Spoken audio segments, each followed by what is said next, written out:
you cannot let it slip by. Yeah, and it's incredible because every single region here has an amazing chance at glory, and we talked about how much parity there has been in this tournament so far, and we really are putting the global in the ALGS for this last day. So I'm so glad to see APAC North, APAC South, EMEA, and NA well represented here in the final lobby. It feels special. Guys have been doing a lot of these for a long time. This one, it's got some heat to it. Those teams that just walked out represented all of the regions who have made it to this moment to compete to hoist that trophy. Let's introduce them one more time now on broadcast. Match point finals from a grueling group stage into elimination round 1, elimination round 2, or winners finals. These teams have played and given their all to have a chance to realize their dreams. Shopify Rebellion, TSM, Guild, Gaming Gladiators, Aurora, Alliance, Liquid Alienware, Furia, Interforce 36, and go next.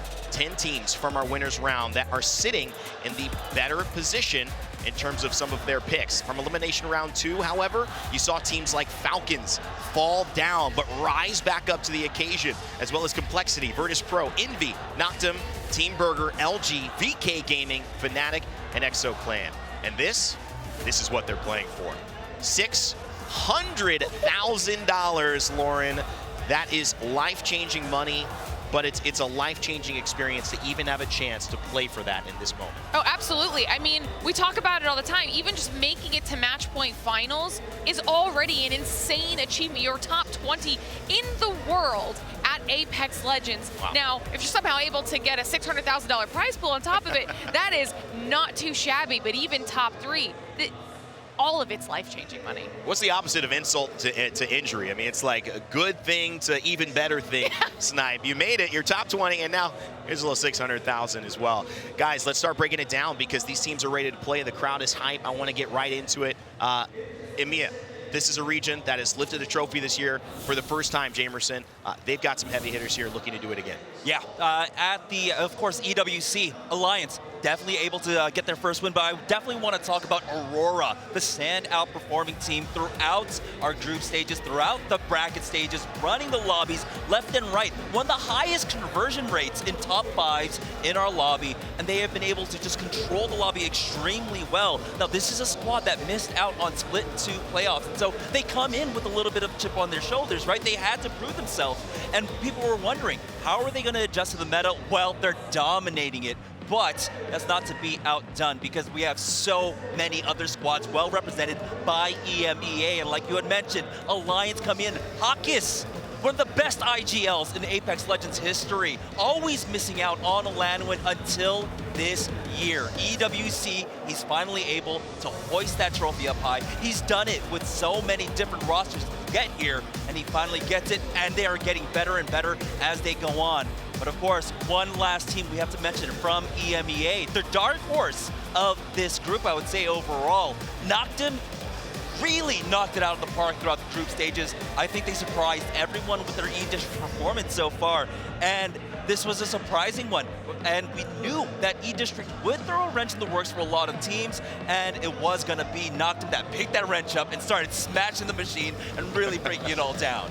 I love it. And you know, you could say they knocked them out of the park. That's you're almost there. You're almost there. But great shout out at EMEA, a region that has certainly seen success this year, bigger than any other moment. Can they continue that on and start conversations of a dynasty? A third place, a first place, and another first place? That's pretty close to what TSM did just about a year ago. Now, Snipe, speaking of TSM, speaking of North America, there are juggernauts here. One making it into a limb round 2, one who's made it through winners, and another one we just have to keep our eyes on at all times. I want you to break down who you've got your focus on from North America today. Yeah, I mean, there really is the main team to focus on, and we showed it in the losers bracket, is Team Falcons. They finally got their shit together, going into it with a first, a second, and a first to close it out. I don't know about momentum, but I mean, if there is a thing, then they're going to hopefully carry that forward. We have 2 players in Hal and Zero who decided to combine their forces and try and win, and they just have fallen short so far. Walty fell into the losers bracket for the first time ever, so I know this team who has won before, has been here before, they can come out and perform, and we'll see what happens. Another team that we're going to focus on is Shopify. This is the kind of, we have the old and the new. You have Zainu and Koifel, who are the new young guns that have clearly shown how dominant they are. They've now won with 1 IGL, they swapped IGLs. We're going to see if it pays off here in the grand finals with MT. And you know, these two players, Koifel was a kill leader for one point. Everyone's talked about him being one of the best controller players. It's so cool to see these teams in kind of the history in North America, because North America used to be the best region. Now it's kind of up in the air on where it's at.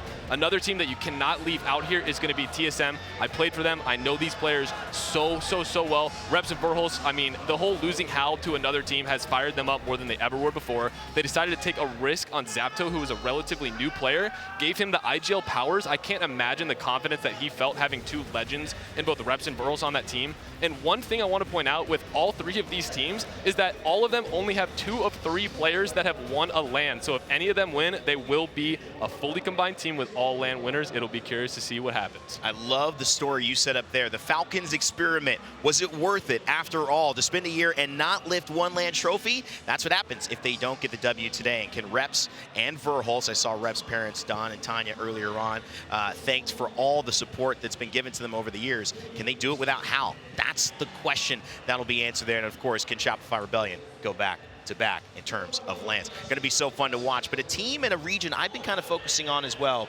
is APAC South. This is usually the region we've been talking about in Apex Legends history that goes to compete against North America. It was Dark Zero. Those guys moved over to North America, combined to be a part of Falcons, and that obviously has changed things up. But in their place, in that vacuum, have been teams like Team Burger, who have shown up and maybe surprised, but they shouldn't have. When you look at Sharky, Pricey, and the ability for them to not only have experience in that team, but also to know that Sharky's been a LAN winner before with Z-o-o on Reignite, you cannot doubt that he knows how to play under these bright lights. And so can he get this team, who just narrowly qualified from our elimination rounds, into finals to be able to do the unthinkable? What we haven't seen, a team go all the way in that bracket, come back, and then hoist the trophy and win a championship. Another team that I've kept my eye on a lot because it was befunneling. It was crazy if you came in. Guild Esports. These guys were comprised of an APAC South region, and they took on a lonely North American guy. The only problem was that guy wasn't so lonely. He had a trophy by his bedside. He had just won, of course, in Phony. Jesco and Legacy have now put together a performance that is outpacing Shopify Rebellion, his former teammates of Zainu and Koifel, who swapped him out for MT from APAC South. So can Phony carry this team in a new situation from a new region back to the top? It would end any doubt and any questions of his ability, and it would also make us look at, I think what happened after that Split 2 playoff with some more questions as to maybe they didn't make the right decision. Of course, there's still one more region, and it's the loudest region. It's the region we're in right now, Lauren, and we want to end with you. APAC North, it could be their moment. Absolutely, it could be, and I want to talk about the two teams that we literally heard the crowd cheering the loudest for. Kicking things off with Enderforce 36, which I'm actually really excited to talk about, because before we get into their performance here at LAN, I want to remind everybody at home what they did at Split 2 playoffs in Mannheim, okay? And that was the game where SSG won. They had a fantastic position. Enderforce 36 could have won that match. They decide to drop off of their God spot, spoil TSM's chances at winning, essentially give the match to SSG, but they did it to solidify their chances of being here at Champs. They needed it to end then so that they could play on this stage. That has been worth its weight in gold, okay? Because not only have they had an okay group performance, but then got better from groups in arguably the hardest bracket of the entire competition. So consistent in winners, and now a terrifying trio to be sure. But of course, the other APAC North squad we have to touch on is the legendary Fnatic themselves. Yuka, Laika, Meltsera, the crowd has been behind them since day one. This is the team that everyone wants to be winning, and they've obviously had a fantastic run so far. They are a team, the Fnatic brand has not missed a match point finals since Champs in 2022. They've been at every LAN match point final since. This is an experienced squad. They know how to handle the pressure of it, and we saw them do that in groups. They were dominant. Fell off a little bit in the bracket stage, and it took a pretty sloppy fight that we talked about with 100 Thieves to kind of get them back in that groove. After that, they started to pick it up. They get the win in that match, and they start looking like the Fnatic we know can go home with a dub here at Champs. What an exciting thing that would be. This place, Daiwa House, would erupt. I'm not sure if the floor would be stable to walk on if Fnatic ended up lifting a trophy here, but we're about to find out. We had some talent predictions like you do as well back at home, fan favorites, maybe intuitions of who you think is going to win today. I went with TSM. One of the reasons why is Verholst was the first player I saw. He was working out in the gym really early in the morning. Then I saw Reps' family, and I just thought, wow, and I was given a TSM bracelet yesterday. So I literally felt, I mean, the gods are telling me maybe this could happen. Everyone else obviously feeling Fnatic, Aurora, Alliance, Guild. These are great picks. Reddit says Falcons. Wow. So many opportunities. Either way, one thing I know, we're going to make some history today. It's Sapporo. Thank you so much for watching and being a part of this ALGS family. It is time for the moment we've been waiting for, the end of the year, the beginning of our championship Sunday, and I don't know two better people to toss it over to. My dear friends, Mark and Dan. We feel blessed. I've got to be honest with you. We feel absolutely blessed to be able to open our match point finals today on set in Gaskin. Dan, it doesn't get any bigger than this. This is a year's worth of work going into one day of action. I think it's one of those moments, it's an I was here moment. It doesn't matter how many years down the line, every single person in this building will remember this moment. But it will be even better for one team on that stage, but we have to get there first. It is going to be a slog here. There are so many good teams in this lobby. It is very difficult to predict. I mean, we see the talent predictions. Of course, sometimes we hedge our bets here and there, but it is a scenario where realistically, anyone on this main stage could be lifting that trophy, and that is something that will produce something spectacular. Well, E-District is going to be the first map that we see in our match point finals, and at some point today, one of the teams who hits match point will have to win that game to lift that trophy. You saw it brought out onto our main stage. You saw the introduction to today, the beautiful dance that we saw down on our main stage, but now it's time for us to almost get underway. Talk us through the POI draft, Dan, because this had huge implications. We saw a lot of early Storm Point picks, but the first team that went to E-District was Gaming Gladiators from pick 9 in that POI draft. So we'll definitely be looking at them and how they produce some results from Heights, right from that northeast side. If we see the zone shift that way, Heights is such a commanding POI to have, just the pure high ground you have. Well, here we go then. This is the moment we've been waiting for. It's been 4 days of action that all lead up to one day. Fate is calling. That trophy is what it's all about. And match number 1 and 60 players in our lobby, they know it better than anyone. It's match point finals here in Sapporo, and it's time to get the action underway. And I have a feeling this crowd is going to be particularly excited for E-District. One reason why, enter Force 36. They are our best performing team on this map so far this tournament, and I cannot wait to see what they do here in the match point finals. I've got chills. I have got chills. I had tears in my eyes earlier when we saw the history of the ALGS being played out in front of us, but that's history, and it's time to create some more. And no surprise, we are jumping on with the hometown heroes. The roar that came through in the Sapporo Dome when Fnatic walked out earlier was deafening. The support is here for them, but the question will always remain, can they win here in Japan and call themselves champions? E-District has not been their map, but that being said, they've still been able to find a consistent amount of points to find themselves here in the match point finals. I think a big thing was the difference we saw from group stage Fnatic to then bracket stage Fnatic. They were not the same squad. They weren't playing with that same confidence, but if they can find that early stages here, they could run away with this whole darn thing. Now, speaking of run away, where are you going to be running to in the zone? We're going to be heading to the northwest, up to Resort, and between there and City Hall. And Guild, dropping over at Resort, will be particularly excited about that one. They do have a ring console to work with as well, so they'll have all of that information provided, as well as Noctum. Remember, yes. I spoke about Enter Force 36 being one of our best performing teams. That's exactly the same for Noctum. They have the most wins on E-District so far this tournament, and will definitely be a team we keep an eye on. They also have a ring console. They also know where the zone is going, as they're about to meet Guild. Maybe looking for a god spot themselves. A little bit of an Evo Harvester going to be picked up by them, but I mean, it's the perfect start for the team who has almost felt perfect every time we've seen them on E-District. Elsewhere though, a little bit of potential interaction happening around the map, and one of those teams is going to be Guild. This was what kind of the potential battle we were talking about, where you saw Noctum and Guild just kind of having a look at each other, maybe trying to play for a spot, maybe just going for that Evo Harvester. But I think one thing we can guarantee in these early moments of our early games today, Dan, there is going to be nerves. There is going to be some trepidation. Even though the adrenaline will be flowing through the bodies of these players and teams, you've got to make sure that when that engagement comes your way, you're as cold as you've ever been. The real question is, do those nerves lead to a mistake? Do they lead to making a poor decision and taking a fight that perhaps you wouldn't?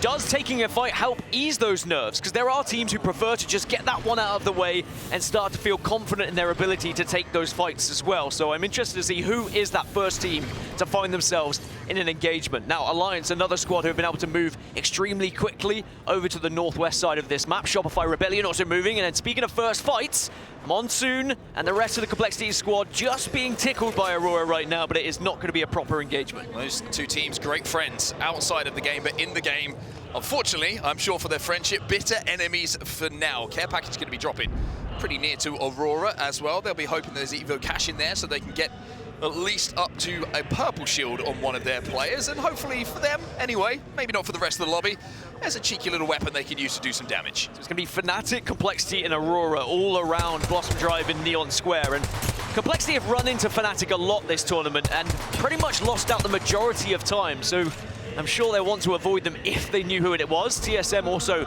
being pressured by Enter Force 36 here. All on Grays, may I add. And maybe E36 getting that information. Do they want to fight this? Because they are certainly closing in on them. So TSM, like you say, not looking great when it comes to armors. Haven't really had the opportunity to leave down the southern side of the map at Shipyard Arcade, because E36 are running them down. Yeah, now, they want E36, no surprise that they want it. They've probably got some armor checks. We saw some damage onto TSM. They know they've got blues. They know that TSM don't. If they play this well, there's no reason they shouldn't be able to pick up some KP here. Well, think back to that Storm Point game yesterday. Enter Force 36 absolutely obliterated the lobby. And TSM need to be careful. To be careful, bubble's going to go down. Zap has to play the back of that bubble just to pop that cell. See that? He's going to go in. He's going to wreck Verholz. TSM, not the start they would have wanted. Illy with the first one. See now looking for the second. And unfortunately, the armor disadvantage for TSM might be too much here. Rep's left on his own. Can he escape somehow here for TSM? I think that has to be the aim. We've seen Reps get away from fights before, but you've got to run as fast as you can and hope and pray you don't get shot. But it can be so difficult, especially with the weapons that are in the meta right now. The Nemesis, the Scout, you can absolutely destroy someone who's trying to escape. And Synap is on the hunt. And TSM are so close to being our first team eliminated.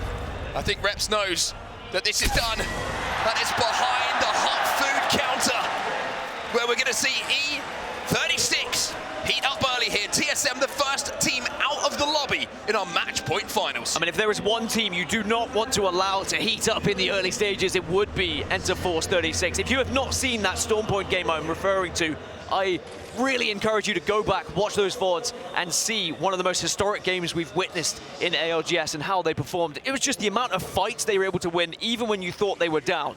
Now elsewhere, Fnatic will continue on their rotation on the western side.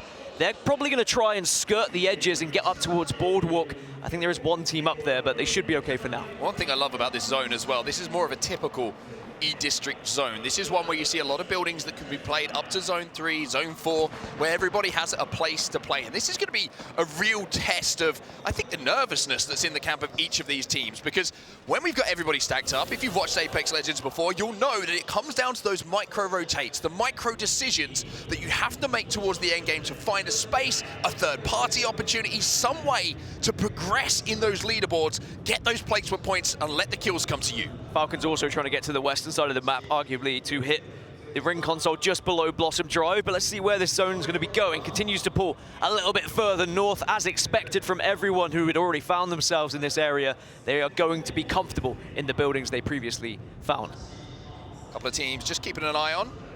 Enter Force 36, of course, who dispatched TSM a little bit earlier over at Shipyard Arcade, just working their way through zone. This is something they've done quite a lot, actually, here on E-District. They've kind of taken an early fight, and then with the Valkyrie in the composition, looked for a late hit on ring console, and then taken to the skies to play the side of zone that looks a little bit quieter. It's worked for them so far to get to match point finals. The question is, will it work here in our match point finals? I think this might be the most Valkyries we've seen in a lobby, certainly that I can remember anyway. Only a couple of Catalysts alongside it, and then we're seeing the tried and tested Newcastle, Gibraltar, and Rampart, which has been the most popular one. But we also have a Loba in the lobby from ExoClan. They've been running that throughout the tournament, and of course, I can't not mention it, we have the Mirage on Aurora. Could we see the first ever LAN victory and first ever trophy picked up by a Mirage team? So third beacon information has been gathered here by Shopify Rebellion. That's why you see that green circle in the top left of your screen on the map overhead, and they are going to play this position and be here for quite some time. Spoke to Slayer's from ExoClan a little bit earlier outside the hotel before we arrived here at the venue, and he kind of questioned him on the low pick, and he was like, we just want to loot up as quickly as possible. We drop the low brawl, we get 2 guns, we'll worry about the loot later. The black market availability means that they'll be good for cells, ammo, whatever it is, and when teams die around them, everything as far as gunfire, attachments, weaponry could be brought to them. And when you look at Legends that can escape, that can get away and get your team back up to a full 3, Loba, one of the best, especially with the changes as well to her bracelet, getting 2 times of it now. But ExoClan would rather not have to run away from fights, but they find themselves in yet another finals lobby. Somehow, some way, they just keep getting here. An incredible team. When they get in those fights, when they get down and dirty, they just seem to find the points. Only 3 teams outside of the zone at the moment. E36, Aurora, VK Gaming, Virtus Pro? Did I say 3? Maybe 4. Virtus Pro pretty close to the northern side of the zone at the moment though, so they haven't got too far to go. Fnatic are sort of entering zone at the moment, down to the southern side. Furia pretty close to them, but not close enough for an engagement to break out. All those teams, of course, will be looking to level up that Evo, hit a couple of Harvesters on their way to zone to make sure they've at least got purples, as they will have to fight their way in a little bit later. And this was the Virtus Pro squad you were talking about. VK Gaming on the other side of this down south. So if Virtus Pro don't feel like going through the choke on the north, they might run into VK, but I imagine that they will just try and reposition, get the ring console, and wait for that information. So that's going to be the play indeed. Ring console is going to be high priority for VP. Elsewhere, Aurora have just found a solo member of VK Gaming, and I think they might have just been scared away by the presence. I mean, it's smart from Aurora, right? It also shows maybe a little bit of nervousness, because they see one player, they're like, oh, why is someone in zone? If we go down here or there's a full team above us, this is a difficult fight to take. They back down smartly. VK kind of get away with things here, and you can see like deep in zone on that right-hand side of your screen. This is what we're talking about. Yeah, we always have the extra ability to, see the map overhead, but you can understand why these decisions are made. Similar to yesterday when LG didn't go up the zip, for example, even though we knew no one was there. They made the right play.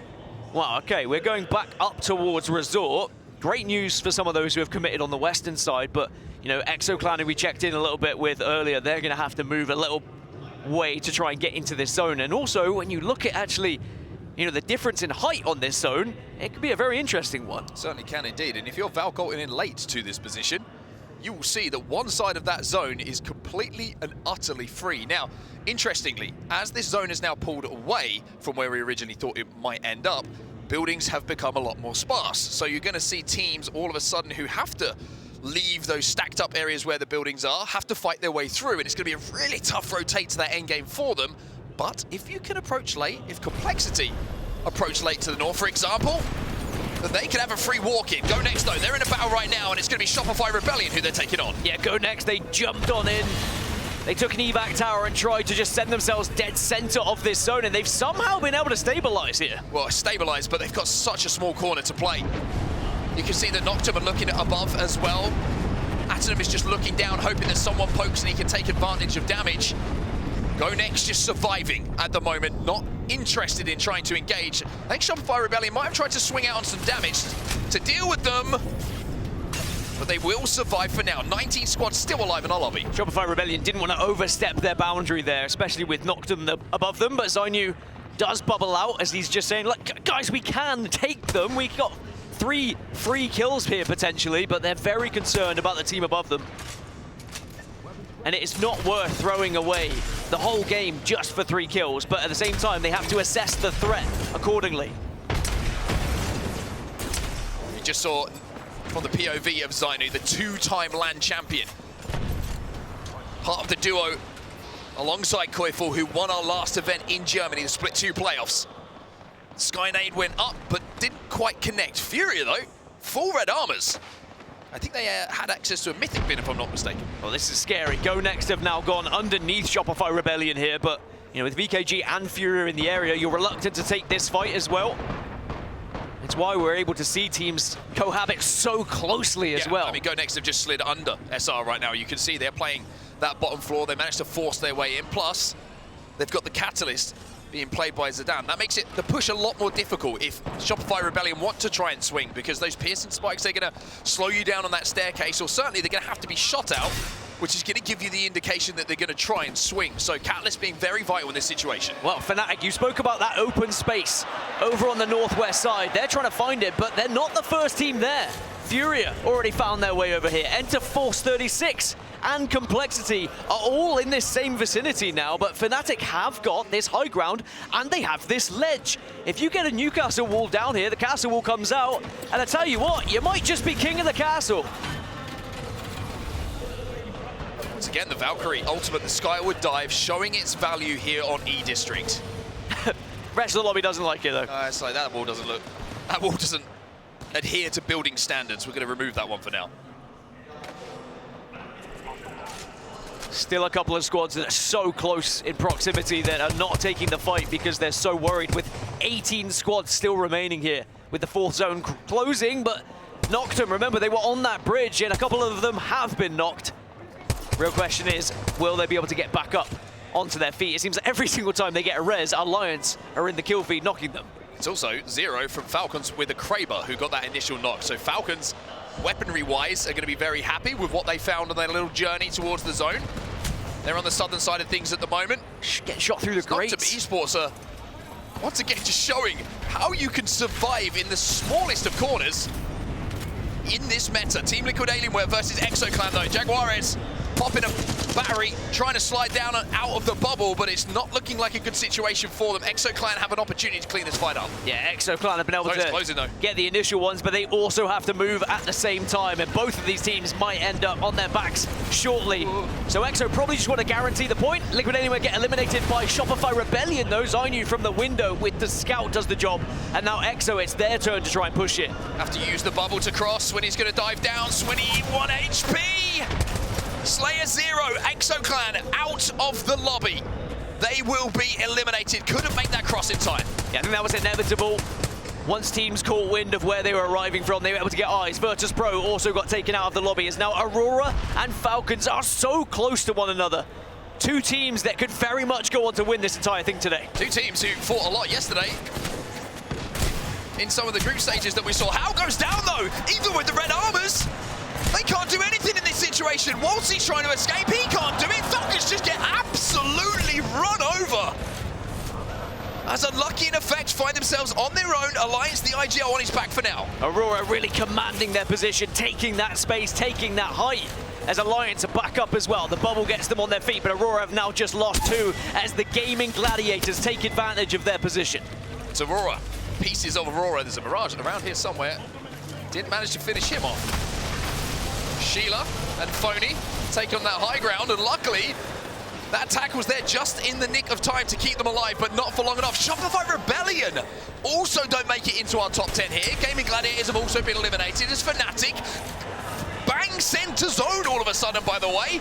Start to have a little peek and think, can we find some KP? These Valkyrie teams are pulling stuff off. We've got 4 teams alive who have Valkyrie in their composition. I think it is really demonstrating how important she can be here on E District, especially with certain zones. I know it's always going to be different depending where that zone goes, but both Enter Force 36 and Fnatic and Furia as well have found themselves on that northwest side we were originally mentioning. Well, I mentioned 2 of the previous LAN winners that we had in Mannheim, Germany, in the Split 2 playoffs. Well, we all know the drama that unfolded after that, which left Phony here, the IGL of Guild, having to find a new squad. Unfortunately for him at the moment, one of his teammates has fallen in Legacy, and it's Hackis with that PK who gets the knock onto him. No time to res, no time to think. Effect walks on in and Hackis gets the final job done. Guild eliminated, but now VKG pushing up. It's E36 on this side. Oh, they've lost everything. All the cover's gone. Team Burger have gone in the meantime. QQ doing what he did yesterday. The Valk tries to fly away. It's aimbot taken to the skies. E36 are gone because Fnatic, overlooking all of this carnage, Yuka says, here's a present for you. Enjoy these thermites. That's a fatty thermite if I've ever seen one, as Alliance get eliminated in the kill feed as well. VKG the next to go. 6 squads now remain, and the crowd starting to believe in Fnatic here in match 1. Whereas Fnatic could kick this tournament off with a win, and maybe they're looking to kick off match point finals with a win as well. Go Next versus Noctum Esports. Both EMEA teams now forced to fight in and around this castle wall and this bubble. Remix Powers making sure he gets it back up while Sheila defends and Go Next. They just can't push. They can't push, and that bubble's going to go down. Remix Powers. It's Fnatic from distance again with a grenade that gets involved. So down with the PK, trapped in the cat spikes, but isn't able to survive. Go Next are gone because here comes Complexity, taking out both the EMEA teams. Just when you think you're safe, suddenly a grenade out of nowhere. 4 squads now remain. We've got Fnatic, Complexity, Envy, and Furia in match 1 of our match point finals here in Japan. Envy have been very quiet, by the way, just going about their business, avoiding all the gunfire, but I think Furia have just spotted them out. 2 of our 4 teams with a Valkyrie in their composition, may I add, as Fnatic have just created so much space on this northern side.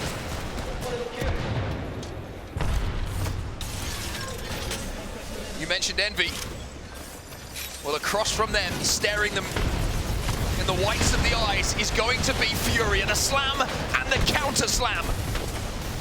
The wall will belong to Envy here, which will force Furia away.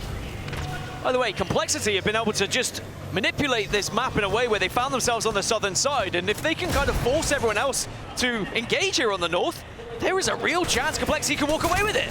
Well, Envy, they're going to poke out Vaxelon. He's dealt with. Complexity also from distance getting involved with it. And Furia, even the full red armors can't save them. They will fall out in 4th place as we are now into our top 3. What an opportunity this is to score big points for all 3 of these squads who remain in this final circle. Fnatic and Envy are the closest, but look at the coverage. Envy getting absolutely ripped though. Envy are gone. It's a 3v3, Complexity versus Fnatic. Leica trying to survive. Complexity move forward. Yuka with the Peacekeeper trying to hold the line, but one knock already got to Complexity. Now Stera left on his own. Complexity will win game 1 of your match point finals. Put some respect on his name. Monsoon on the desk lets them know. Fnatic have been a thorn in their side all tournament long. What was it I said right at that start of that game? They keep running into Fnatic. They keep losing the bubble fights. But I've heard it time and time again. This is Complexity's meta. And they put big points on the board in match 1.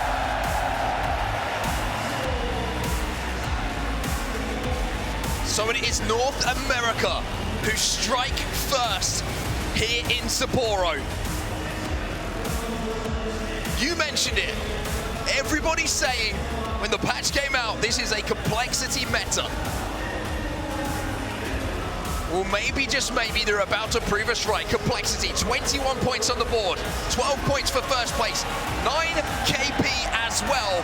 And remember, in our match point finals, it's all about, first of all, hitting 50 points and then winning a game to become champions. Complexity almost halfway there.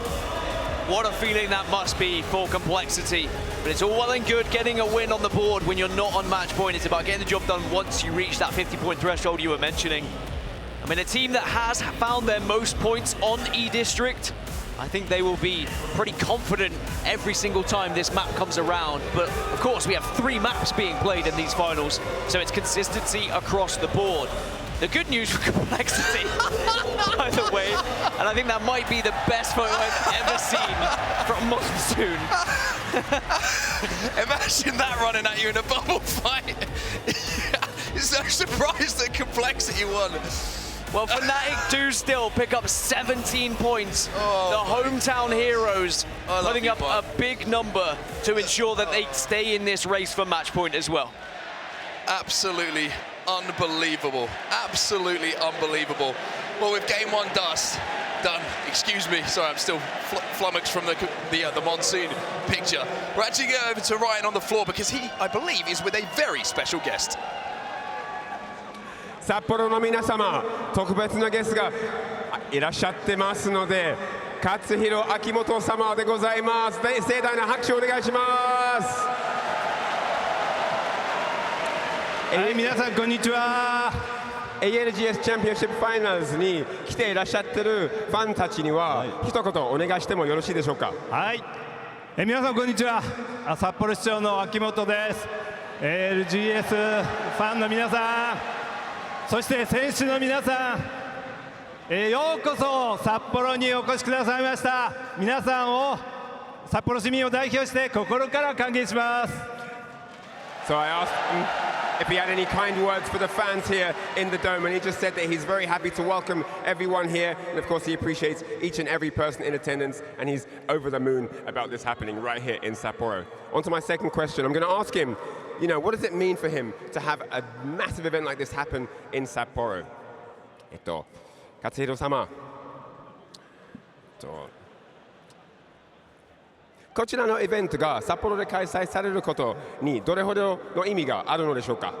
はい、アジアで初めて今回この ALGS の大会チャンピオンシップが開催されます。そういう意味では、こうして札幌に多くの皆さん、そして選手の皆さんが来ていただくことで、札幌、北海道を皆さんに知っていただく、そしてオンラインで見ていただいている方もたくさんいらっしゃいますので、そういった方たちに札幌の街の良さ、これをね知っていただく、また楽しんでいただくことができるっていうのは一番本当に嬉しいことです。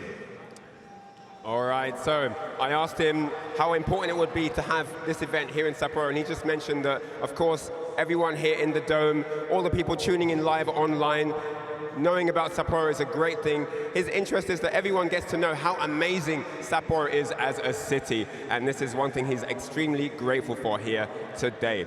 Third and final question. Apparently it's his birthday. I wonder who he's going to give his wish to in terms of which team he wants to see go all the way and get this beautiful trophy. 勝弘様、本日は勝弘様の誕生日だそうですが、ありがとうございます。本日はですね、誕生日の願いってですね、どちらのチームの勝利にかけるのでしょうか。